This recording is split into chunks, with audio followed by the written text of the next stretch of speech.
From the Library of Congress in Washington, D.C.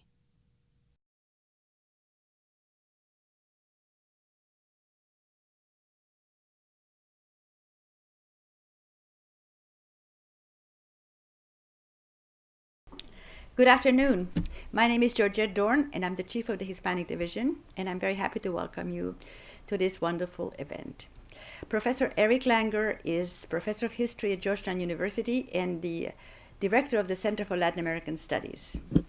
He's a graduate of Stanford University, where he received his PhD, and the author of many important books. He has written Contemporary Indigenous Movements in Latin America. He has written Experiencing World History, and his most recent book is Expecting Pears from an Elm Tree, Franciscan Missions on the Chiriguano Frontier in the heart of South America. His specialty is economic and rural development in the Andean area. Welcome, Eric.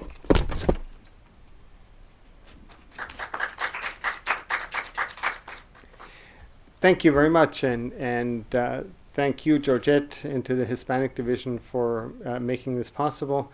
I also want to thank all of you in the audience, and also especially to my daughter Elizabeth, who helped me out those many years ago in 1988, when in fact I started doing the research on that. But before I really talk about the book, I actually do want to talk about the antecedents a little bit, and because, as you know, each book has its own history and its own pretensions. I think as well, because it always seems easier than you think. And in this case, in fact, it did seem much easier than it in fact was. It's, in fact, the book in many ways started as a dissertation chapter all the way back in my dissertation, which I wrote in the 19th, let me go back here, because I'm not quite ready for that yet, in the 1980s.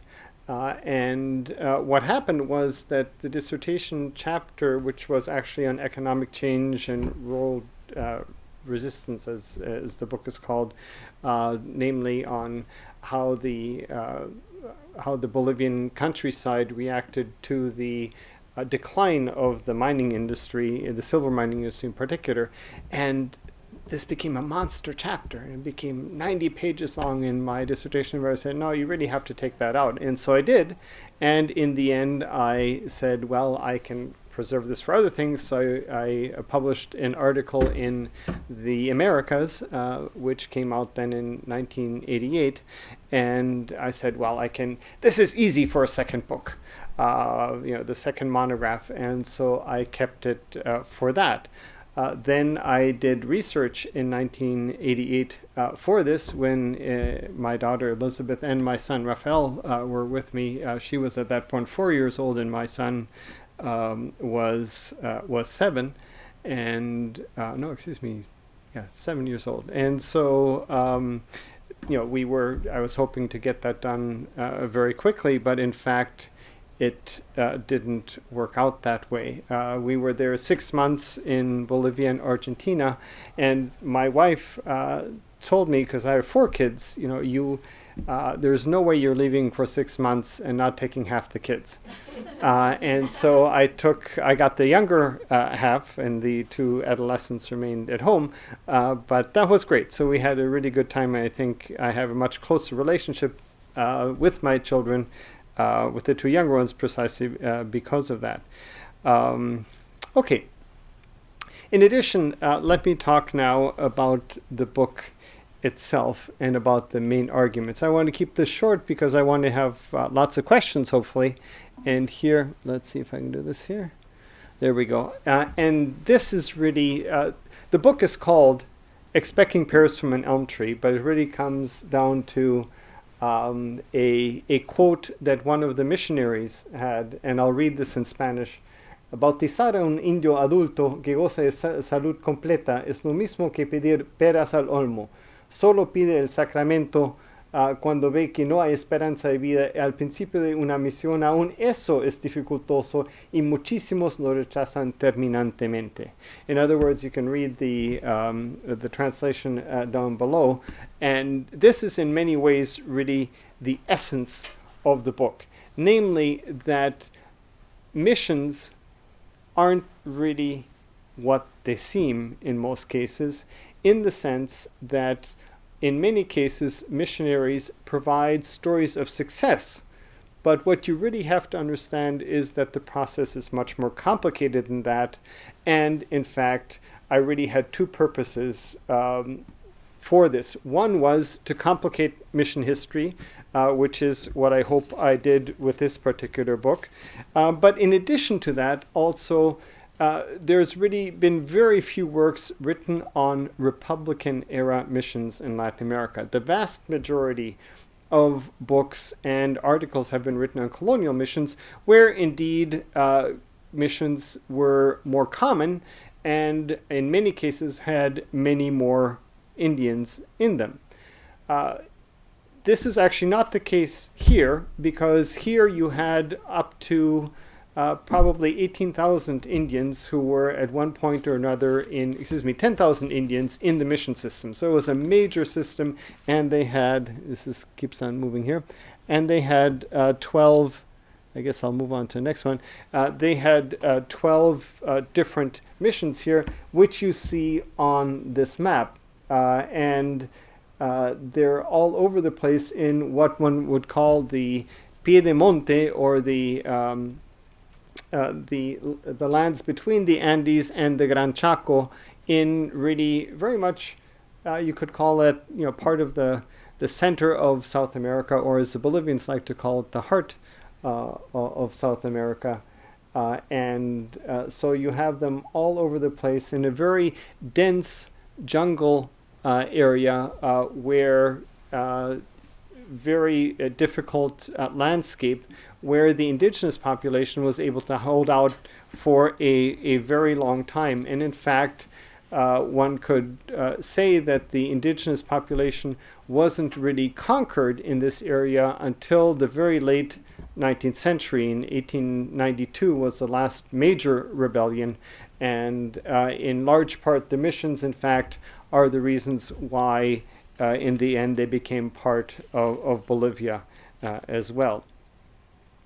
So my other pretension was to really create a model for Republican-era missions, which really hadn't been done before, and thus it seems to me that the two questions of complicating mission history and creating a model for Republican-era missions are really interconnected, and that's what I tried to show in this particular book. I'm just going to move on to just show you kind of image. These are all, by the way, images from the late 19th, early 20th century, so it gives you a real contemporary sense of what they look like. This is Santa Rosa de Cuevo, one of the most beautiful missions, and you can see that the church is up there on a hill, which it needed to be, and was almost a fortress because, of course, people could, and in this case needed to, find refuge in the mission because of the hostile Indians around there as a result.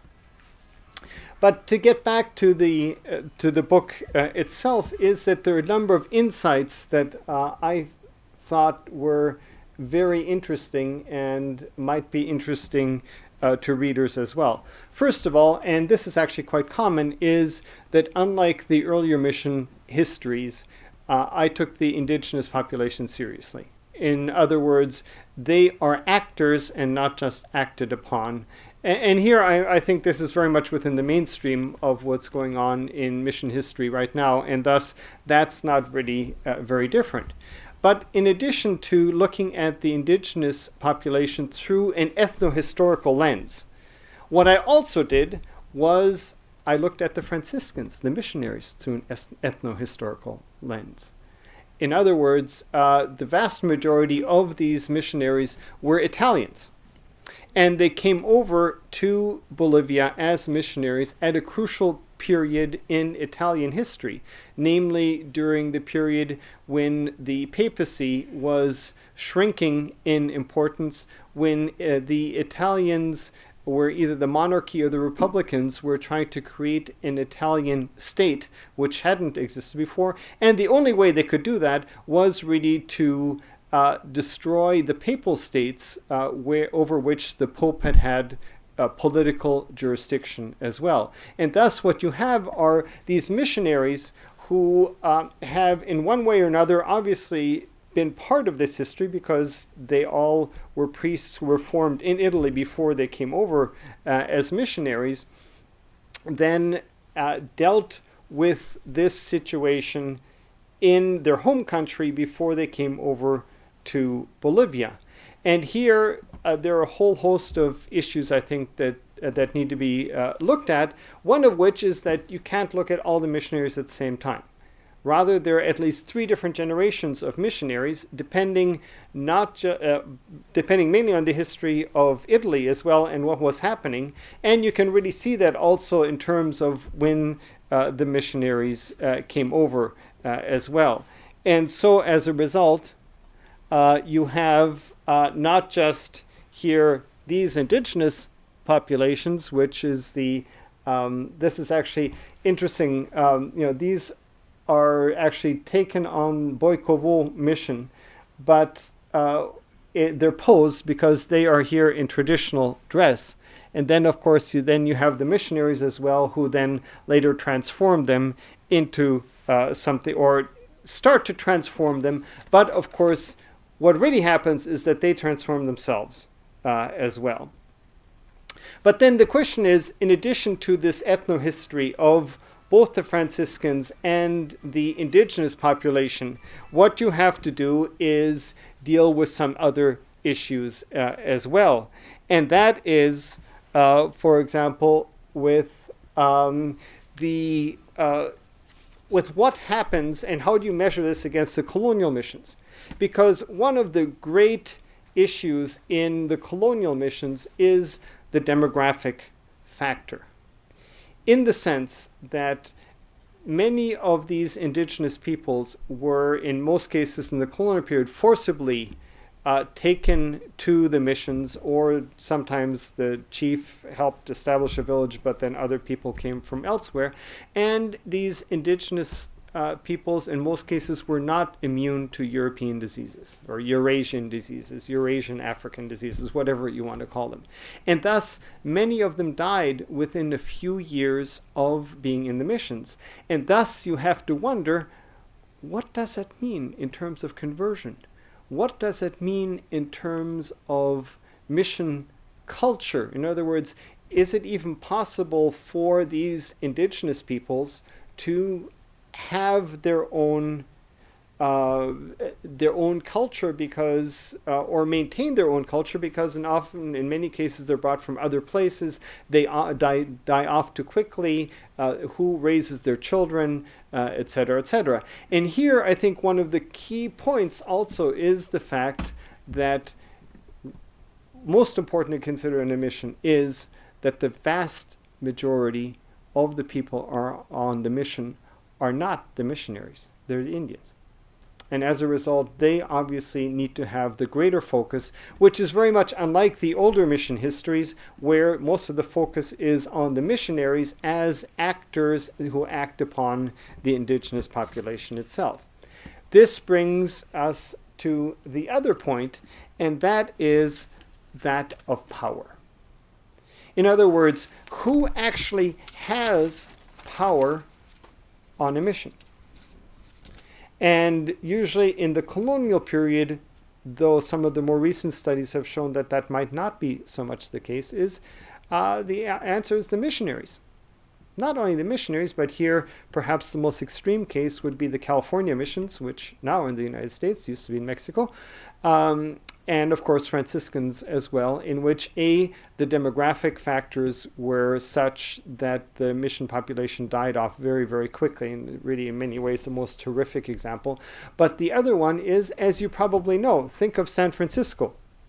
You don't just have a mission, and San Francisco in California was founded because there's a mission there, but what do we most know about San Francisco of the old Francisco is the presidio. It's the fort.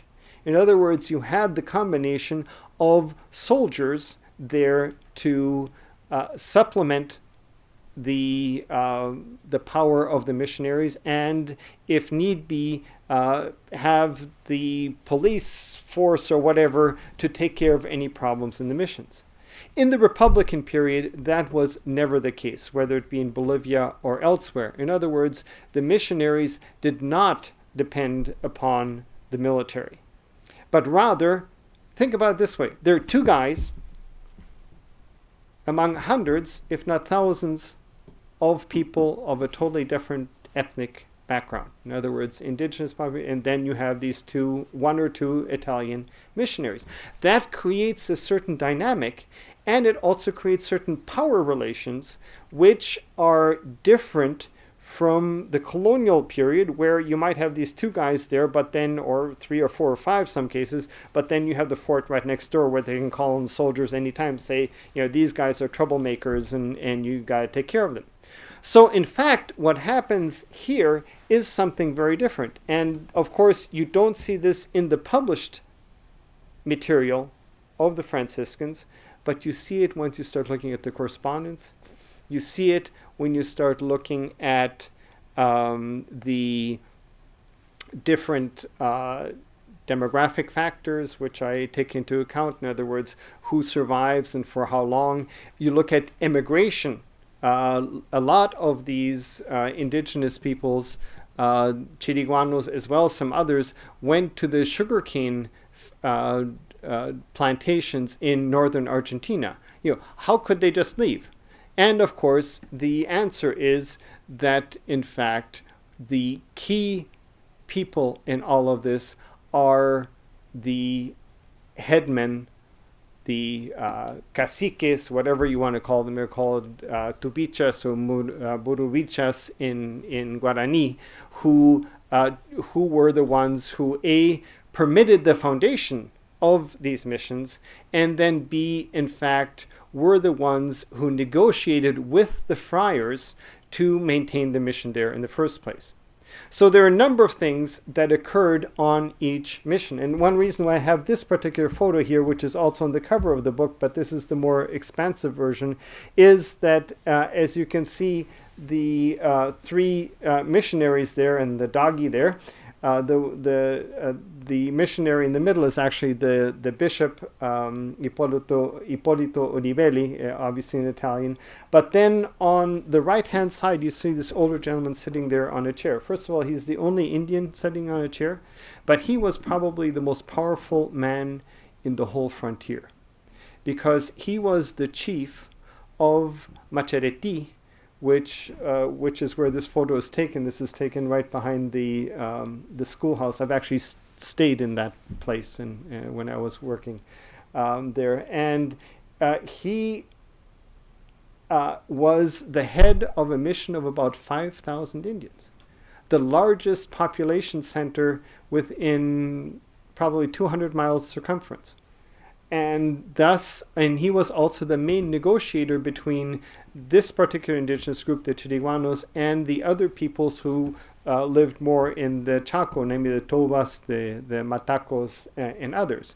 So in fact, as you see, there are four men sitting there, all of them powerful. And in fact, the most important and most powerful men weren't the missionaries.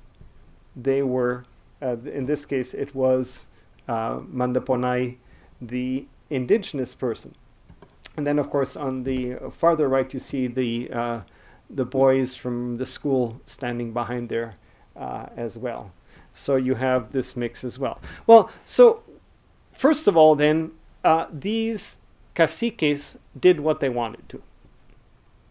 Mandepondai had, and I'll show another photograph of him a little bit later, or let me actually see if that's next. Yeah, here he is in all his glory. Now that he's an old man at this point, this was probably taken 1920 or something like that. He didn't die until 1922.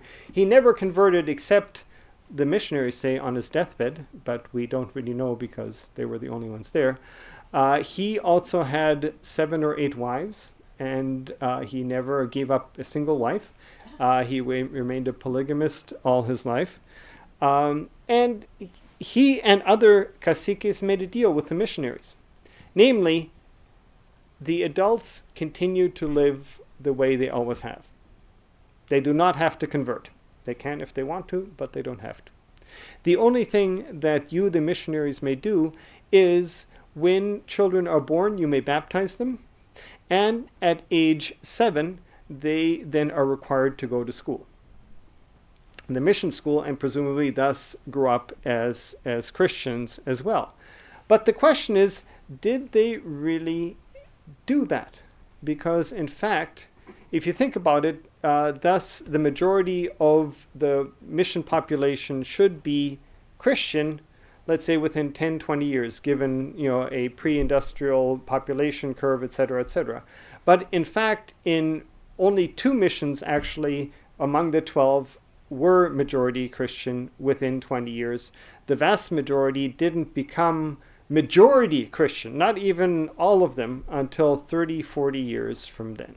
So what this suggested to me was that in fact the caciques had much more power than we previously thought, and were able to prevent people from becoming Christian, which in fact was in their best interest, because once they converted, they then went into a different authority structure, which was dominated by the missionaries rather than by the traditional chief.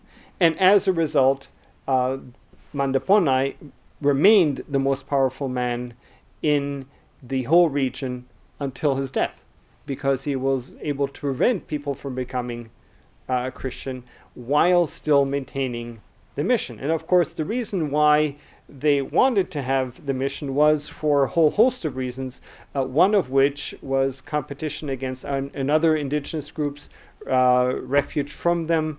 For example, the father of Mandepondai, Tarankunti, had been assassinated by another group of Chiriguanos when he decided that he did want to have a mission. Apparently they had a commando-style raid, and they took Tarankunti, and before they killed him, they actually not only slit his throat, but they slit his mouth open from ear to ear to show that he was a traitor to the cause. And of course, after that, Mandepondai, his son, became the most fervent believer in missions as an institution, not necessarily as a place to convert and become a Christian, because he did not until his deathbed, and I'm actually not sure if in fact he ever converted at all. The problem, of course, was then in terms of power. What happens to the sons of these chiefs? Because the more Indians convert, the less power, in fact, they have. And unless they themselves convert, and there they would not necessarily be seen as the most important officials either. When, in fact, what's very interesting is that these sons were big trouble on the missions for everyone. That is the most important son of Mandepondai. As you can imagine, with 8 wives, he had lots of children. And I love the name that he gave him to. His name was José Napoleón Taku. So you can imagine the kind of pretensions he had also about his son. And Taku, as he was known, became the most important merchant of aguardiente, in other words, getting Indians drunk and things like that. And he also didn't convert. I think he had 5 wives. He didn't have as many wives as his father did, but nevertheless always was a problem for the missions, because he realized that his power was waning as the generation going on. So how could he maintain it? Well, he tried to maintain it by providing alcohol to the other mission Indians, and also becoming relatively wealthy as well, and which is what he did, though at the end he died actually a poor man. In addition to that, what you have then is another idea, an insight that I had for this, and that is that missions go through cycles, right? There is the establishment of the missions, kind of the heroic period, which actually fits so nicely with the first heroic Franciscans, like Jose Gianelli who came first and who established 4 or 5 different missions. And in the end, when he was asked, because he was so good, a very charismatic man, and he wrote a lot too, and he went on expeditions, things like that. When he was asked to administer missions, he said, no, I really can't do that. And in the end, he retired and then went to live in a convent for the rest of his life when he got too old to continue to establish missions. So you have this kind of romantic, heroic phase, the establishment of missions. After that, you need a different kind of missionary. You need people who are good administrators, who can consolidate. So you have the consolidation phase, where, of course, the negotiation with these headmen, such as Mandepondai, becomes really important, because how do you manage a mission? It's not that the missionary manages the mission, and this is, I think, a key insight. It's the chiefs who manage the mission for most of the period until there were enough converts so that the missionary actually had authority over them. And lastly, of course, you have the decline as well, something which I'll talk about. But first of all, you have the establishment of the missions, and you have basically 2 convents doing this, one in Tarija and the other one in Potosi, which took over, which, as you can see, the last mission in Tarija was established in 1872, and after that they simply weren't able to take on any more missions. And quite frankly, the missionaries were getting kind of old as well. But then the Potosi convent took over and established a number of missions. But as you can see right here, had 3 missions which they established, but which were shut down in very short order. Again, something that I'll talk about in a minute as well. Okay. So these are some of the key insights, I think, that come from the book. But there's one other aspect that I want to talk about, and that is the organization of the book. And as some of my students already know, the organization of the argument. How do you put together a book? And really the way I've done it is to look at it this way. I start out by looking at the outside, the establishment of the missions, and what I call the Chiriguano Wars, because in fact what I found was that the military power on the frontier was in favor of the indigenous population. They had the population there. Their bows and arrows were probably just as good militarily as the blunderbusses that they had left over from the independence wars, where in this hot, humid, tropical climate, gunpowder doesn't work very well, and you have to kind of stuff the gunpowder in. You have to put in the ball, and then the bullet, and then you have to stuff it in again.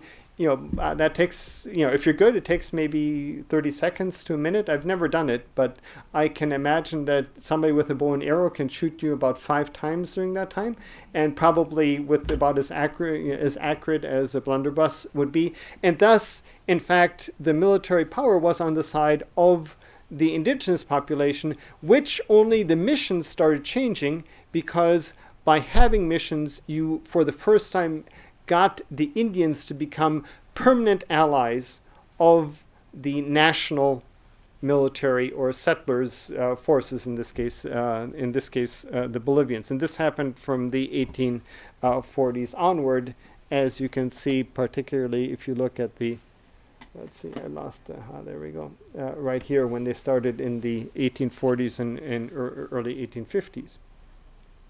But in addition to that, let's see if I can.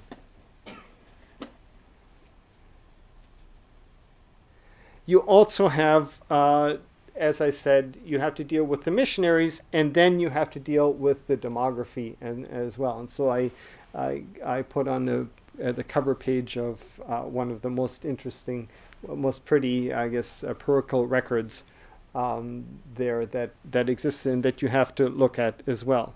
But in addition to that, what you also have to think about, and so these chapters, the missionaries, demography, and this 3rd chapter on daily life, is about the inside of the missions. And here, schools were absolutely vital for understanding that and seeing how the children were trained and what in fact happened during the mission. Now, because so many of the Indians went to the sugar cane plantations in Argentina, and this is especially from the 1890s onward, in many cases, the missions were mainly populated by women and children. which is something that the missionaries don't talk about very much, but I think is very important to keep in mind, because these are missions of children and of women in most cases. And what's interesting here is that here this is actually girls' schools. The girls are outside, and they many do quehaceres domésticos. They do sewing and weaving and things like that. And the boys here actually get to learn how to read and write and things like that. So you had the typical discrimination, which of course in many ways repeated what the missionaries thought of what the appropriate gender roles were for civilized people. And I talk about what it means to be civilized for Italians as well in the earlier section. Then the next chapter is really a transitional chapter in which I talk about conversion and power. Now, power, one would think, really has to do with the inside of the missions, but it also has to do with the outside because of the alliances that the caciques and the missionaries forged with outside forces. And there the chiefs, such as Mandepondai, for example, made alliances with settlers on the outside to provide indigenous labor. And the settlers, in fact, at first saw the missions as a place of refuge because they could be there as well when there was a rebellion. But later, as the frontier advanced farther and it appeared less and less likely that the Indians were going to rebel, they thought of the missions as these great labor pools, which, however, the Franciscans themselves didn't want to give up so much because they were afraid that the settlers would abuse the Indians, which they often did. But other people, such as the caciques, such as Mandepondai, actually gave out laborers and charged for it. And so you have this conflict there as well. So you have this transition between inside and outside.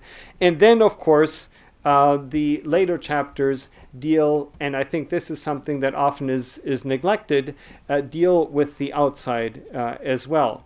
First of all, the relations with the frontier economy. And here, absolutely vital because the missions were the largest urban centers in the area, as is already said.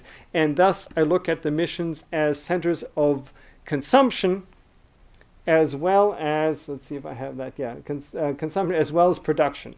And so here, for example, they're making roof tiles and mud bricks and things like that. And I could show lots of other photos on what they do. But certainly this is also a place, and it's very hard to show consumption, but certainly of consumption as well, where many of the frontier merchants went to and tried to get the Indians to buy materials as well.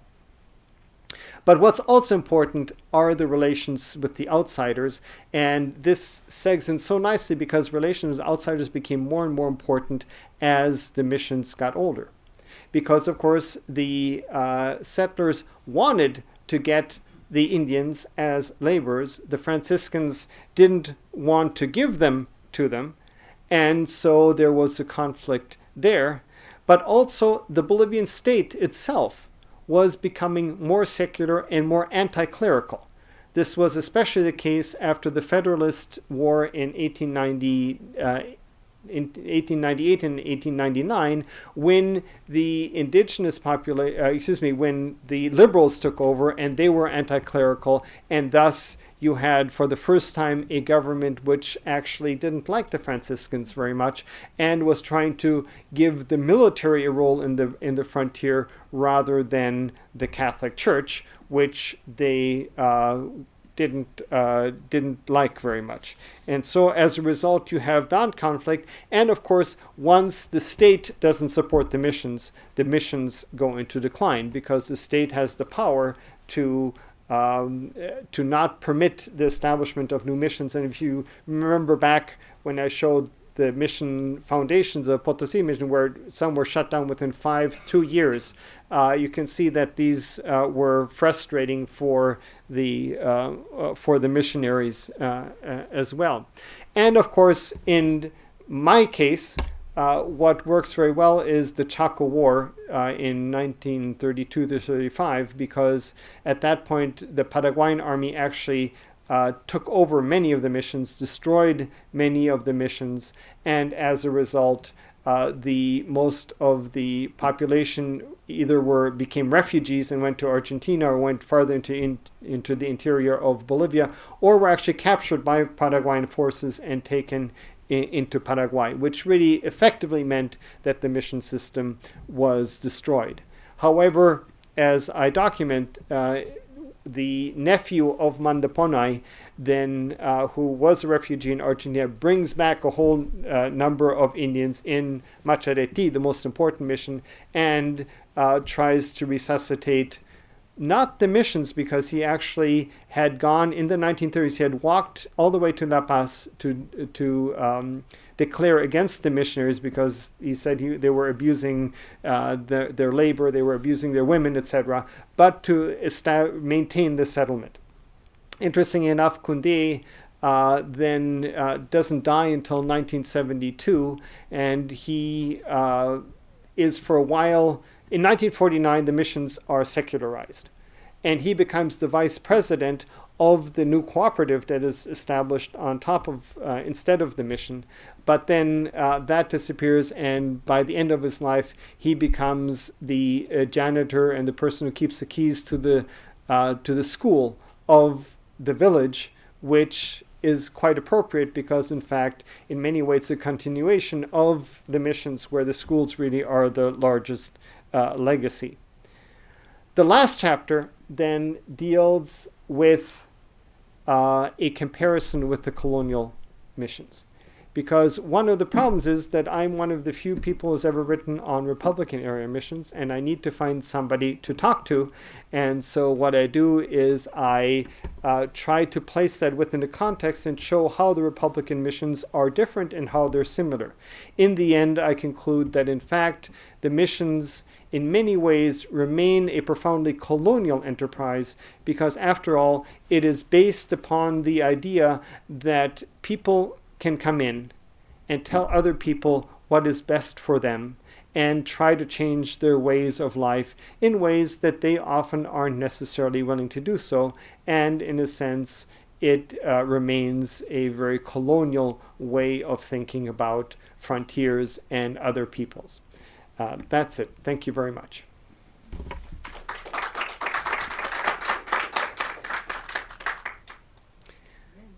Questions?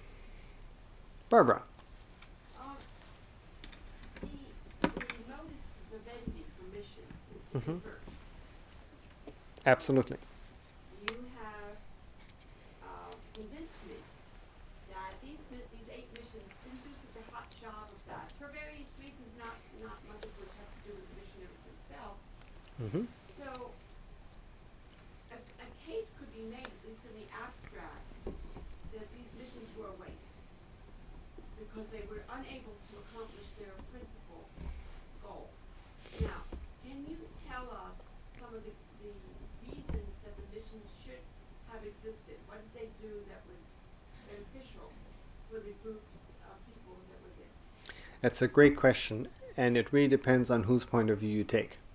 If you take the point of view of the missionaries, then perhaps you're right, though in the end most people did convert or who remained on the missions. And today, for example, you go to some of these former mission communities, and if you want to see a great mass and a fantastic chorus on Sunday, go to mass there.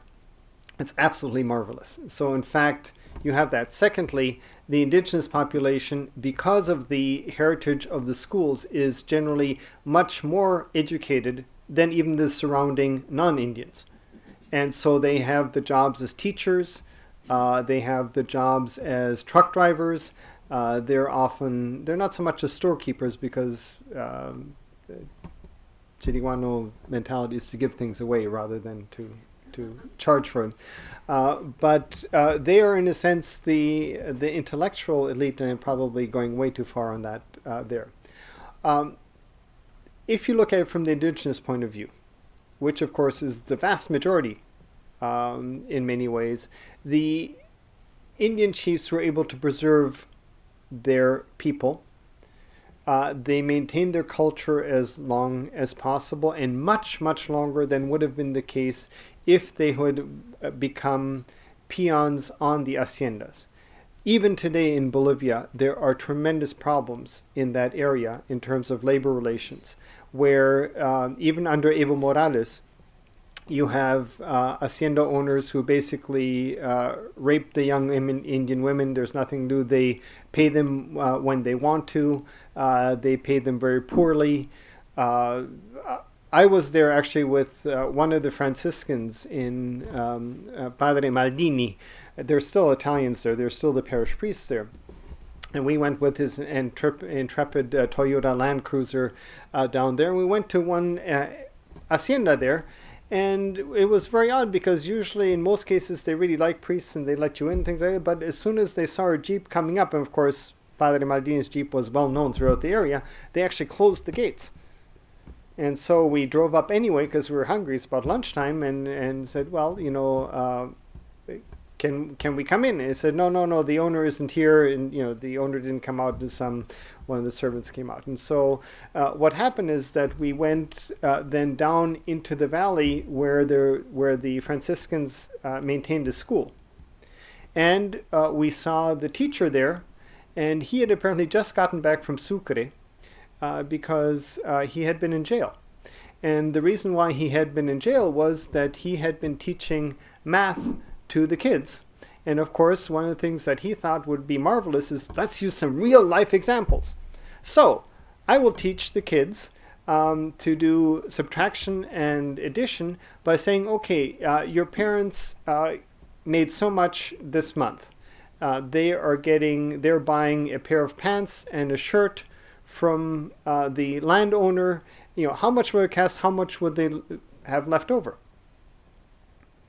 The next time, at the end of the month, the landowner had the accounting. The parents brought the children along. And you can already imagine what happened. Namely, they figured out that the landowner was cheating the parents. And many of the families simply left. Now, this was in the 1980s under Garcia Mesa dictatorship. And so guess what the landowner did? He accused the teacher of being a communist, and he was thrown into jail as a result of that. And he had only gotten back the day before because they had figured out that teaching math is not a punishable offense. But as you can see, the kinds of labor relations there, on the haciendas were 100 times worse than they were even under the discipline of the missionaries. But in fact, it wasn't really so much the missionaries, it was really the Indian chiefs who, until there were all converts, who were the ones who were really in charge. And so to get back to your answer, as you can see, I think it changes. The missions were very much a success, I think, for the indigenous population because they adapted to the new nation state in ways that otherwise they wouldn't have been able to. And in that sense, I think they were a success. Georgette. The Mennonites also had missions in a little bit later missions from early 20th century. But there's still, I think, one or two are still in existence. How do you compare the success of the Mennonites? Because they were doing more agriculture than conversion. Well, the issue, and here this is something that we really haven't taken into account very much, and that is different indigenous groups have different reactions to missions because of their own, and I'm going to put it unscientifically, lifestyles. In other words, the Chiriguanos were maize cultivators. They were agriculturalists. They lived on the land. They didn't move around very much. Whereas most of the people that the Mennonites were trying to missionize, the elite and others, particularly in Paraguay, in fact, were semi-sedentary peoples who moved about, hunters and gatherers, and that is much more difficult because to create a mission, what you have to do is create a place where people remain. And of course, the Franciscans thought that that's what civilization is about, to have urban centers. After all, they're Italians, right? I mean, this is, where the polis, from Greece came and all of that, and, Rome and urban centers and things like that.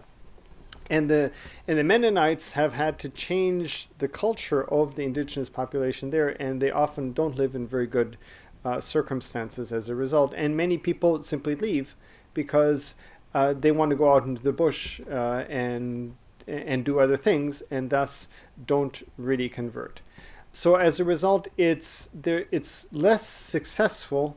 There are also much smaller numbers, and it's a different kind of indigenous group as well. And there really is a huge difference between trying to convert hunters and gatherers or semi-sedentary peoples, because they're all sedentary to a certain extent, versus sedentary peoples.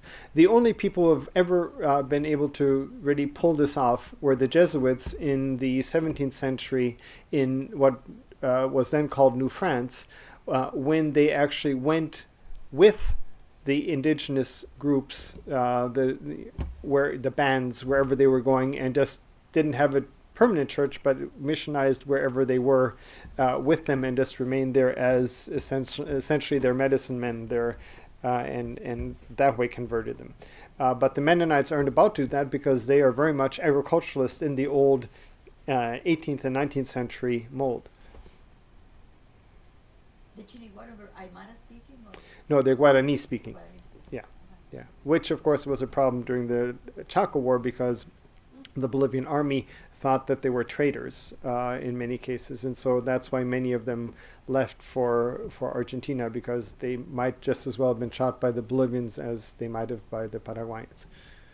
Yes. Tim? Thinking about power in sort of like a more macro sense, there are obvious ideological conflicts between the missions and the ongoing liberal national projects. Mm-hmm. But at the same time, was there any sort of like outright acknowledgement of the shared desire to civilize populations? Yes, even the liberals thought that the function of the missions shouldn't be so much conversion, but making them into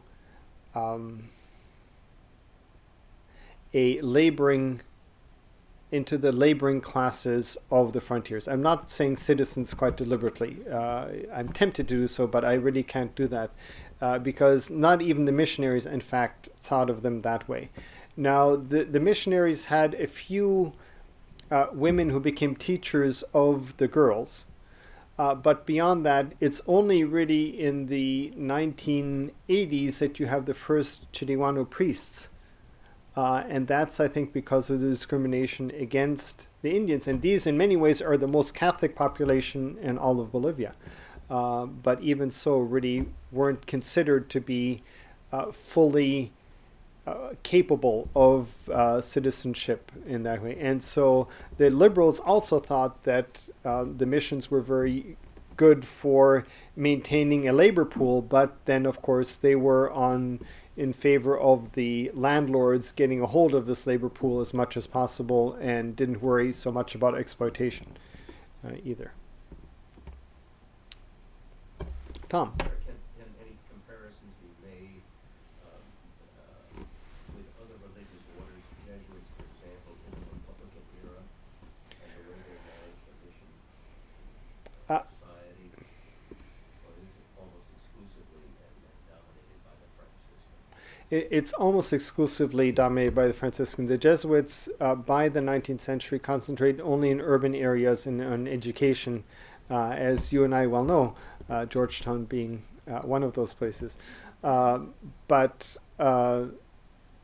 you don't, the only other, you have Mennonites, you also have certain Protestant orders. For example, what used to be the mission of course, San Francisco and San Antonio, both very important saints among the Franciscans, along the Pilcomayo, which later became Villamontes. The liberal government actually gave over to the Lutheran Church to make it into a mission for Matacos, in this case, or as they're now called, Winayek. And so you have those, but there also the mission enterprise didn't work very well because these are also semi-sedentary peoples and they move around. They're especially good fishermen, but they also went to the sugar plantation in northern Argentina and thus were gone much of the year as well, much more even so than the Chiriguanos. Yes. I was wondering if, regarding education, if this divide, if you saw any repercussions of this divide nowadays. Of these divisions? Yeah. These divisions, between men and women. Between men and let me go back here. That- Yes, not as much. Because what's interesting is that, in fact, most of the teachers who are Indian are women teachers, are females. But that, of course, is a traditional female role at the elementary levels, not just in the United States, but in Bolivia as well. And schooling only, well, I guess there are some high schools there, but most of the elementary schools are staffed by women. Beyond that, I mean, in Bolivia, you still have traditional gender roles. Carpenters, truck drivers, people like that tend to be males, and teachers, nurses, people like that tend to be women. And so, in that sense, yeah, that has continued. But what's interesting, and I didn't show that one side note, is that one of the other things that the Franciscans did was to emphasize music a lot. I thought that music was important for getting the students involved, and they introduced violins. And so violins are now part of the Chaco folkloric music because of the Italians bringing it in the 19th century.